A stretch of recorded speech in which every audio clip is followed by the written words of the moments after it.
तालुक्यातील चळे येथील सर्व अवैध धंदे चालू आहेत। वाळू, मुरुम, दारू, मटका, जुगार, गांजा, चरस, आपू, मेडिकल ड्रग्ज, दूध भेसळ असे धंदे चळे येथे चालू आहेत। वाळू, मुरुम महसूलचे अधिकारी व कर्मचारीही चालवत आहेत। तळे येथील गायरान गट नंबर 274, 530, 624 या गटातील सुमारे 70 ते 75 ब्रास मुरुम तहसीलमधील अधिकारी व कर्मचाऱ्यांनी कुठल्याही पद्धतीची रॉयल्टी न घेता त्याची रॉयल्टी घेऊन त्यातला मुरुम विकला आहे।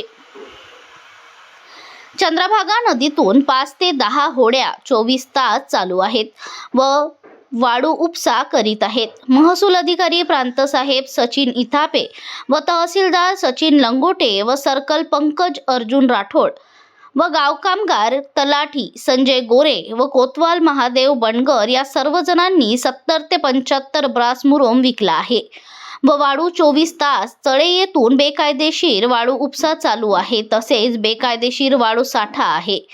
दारू धंदे व अवैध दारू निर्मिती चालू आहे।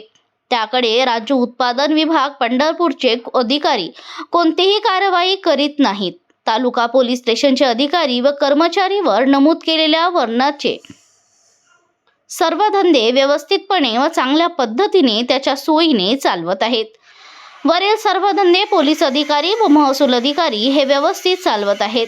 त्याबाबत महसूल मंत्री बावनकुळे साहेब यांनी सत्कार करावा व गृहमंत्री देवेंद्र फडणवीस साहेब यांनी तालुका पोलीस स्टेशनचे अधिकारी व कर्मचारी हे धंदे व्यवस्थितपणे चालवतात त्याबद्दल त्याचा सत्कार करून महाराष्ट्र पुरस्कार द्यावा।